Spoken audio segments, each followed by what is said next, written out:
The last I saw of Bala was after the press conference yesterday. He returned to my office with me. Whilst he was in my office, he was receiving many phone calls. And I asked him why he wasn't returning or why he wasn't actually answering them. And he said, "Oh, it's the police trying to contact me." So I said, "Who?" And he said, "ASP Tony." I said, Tony for the Alton Tunia trial. So I said, "Bala, why don't you call him back?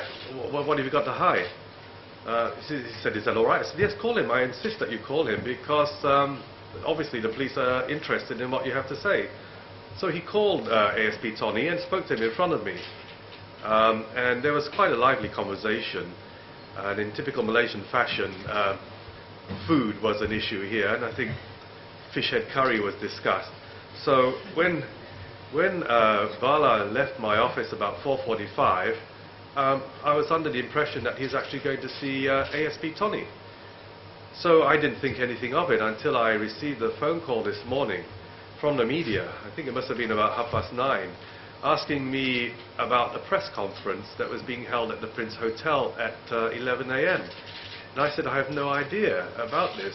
He said, "Yes, your client Bala is holding a press conference." So that's when I immediately tried to contact Bala. And it was impossible. His phone was off. And since then have you... No, until now, yeah. No, there's absolutely no way that he did it unwillingly. You must understand that Bala was the one that actually brought this whole subject up originally. So there's nobody who actually planted any information. And having sat and recorded very patiently over many hours, all I did was basically listen to what he had to say. And that's all. He wasn't summoned to the Brickfields police station. After he spoke to ASP Tony, the impression I got was that Tony could only see him after 6:30. So that's why he left my office at about 4:45, because he wanted to meet ASP Tony at about 6:30. I assume so, yes. They were talking about fish head curry in Brickfield somewhere, so I assume it must have been in the vicinity of the police station. Yesterday he expressed concern about the police. I mean, in view of that, how come you didn't advise him against going out, he was going to... Well, he was going to see the police. How more safe can you be? See, it may have been different if I had the impression that the police were being a little bit intimidating. But from the conversation, as I said, on the phone, it was all very jovial, very lively. And ASP Tony seemed to be quite happy that Bala had made this statutory declaration. It wasn't for the purpose of investigation. And Tony wanted to see Bala not to investigate further into this whole issue, but the impression I got was Tony just wanted to see Bala to congratulate him for what he had done. That's the impression I got from the conversation that was going on in front of me. How worried are you about Bala's safety right now? I am. I'm saying, I said a crime has been committed last night. A crime can be of two types. One, that Mr. Bala was intimidated to change his story, but it's also possible that he was induced. That's also a crime, because ultimately the offense is of manipulating, suppressing evidence related to a murder trial, which involves personalities, not ordinary personalities, but people who run this country. And that's why what happened last night, for me, is a crime. And now the key question for all of us, for the future of our institutions, is who committed that crime? And related to that question is, back to the question of which SD is the truth. And then, if the first SD is the truth, which we believe, then we go back to some very big questions, which we outlined yesterday, which Dr. Sri Anwar explained. Well, as I said in my statement, we actually weren't working on anything. Bala came to my office and he started talking to me about what had transpired whilst he was a private investigator for Abdul Razak Baginda.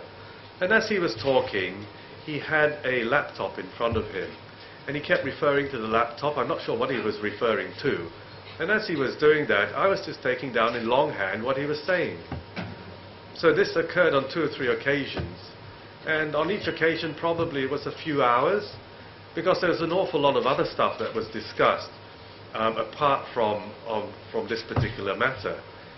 So I had to sift through also what I felt was relevant, because he was going off on tangents and explaining to me surrounding circumstances and things. So as any lawyer, you take down whatever is said, so that at the end you will sift through it to see what is relevant. So that's why it took quite some time. It took 2 or 3 occasions to do it. Why did you decide to come to Patika Delan Wajak to make the... Why did we all decide? I don't think it was my... Bala and as well as you. Yeah, I don't think it was my decision personally, but I think at the end of the day, if you ask yourselves honestly, where else could he have taken it to? He couldn't have gone to the UMNO headquarters in the PWTC or something, because he wouldn't have got anywhere. So let's look at this situation realistically. I mean, you know, who is going to produce something like this to the media?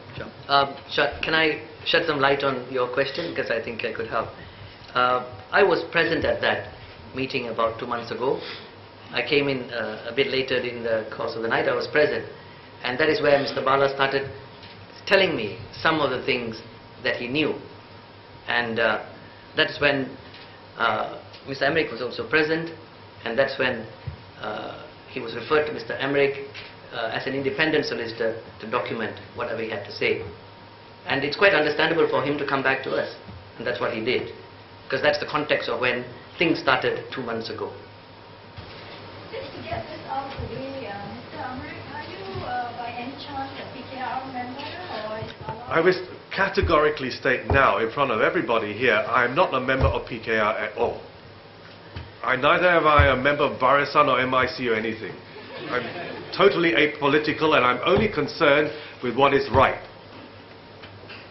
But can I just come in on that again?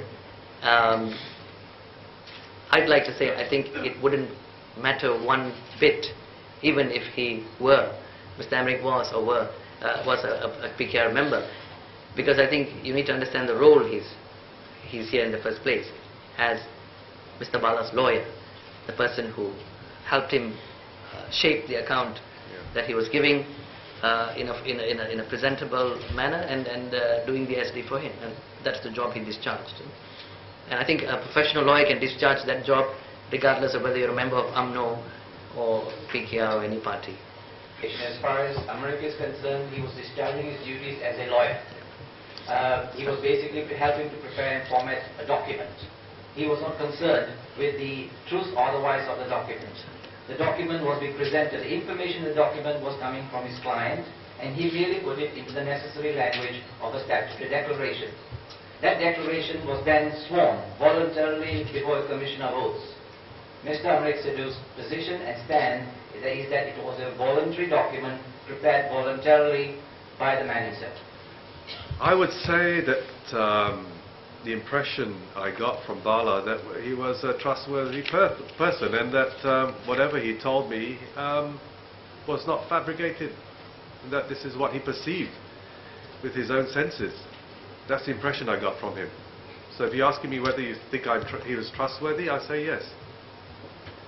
And I think, if I may just quickly add, that a lot of us, and there were many of you who were present here yesterday, all of you had the benefit of listening to Mr. Bala himself, and to have at least some assessment of how he sounded as a person.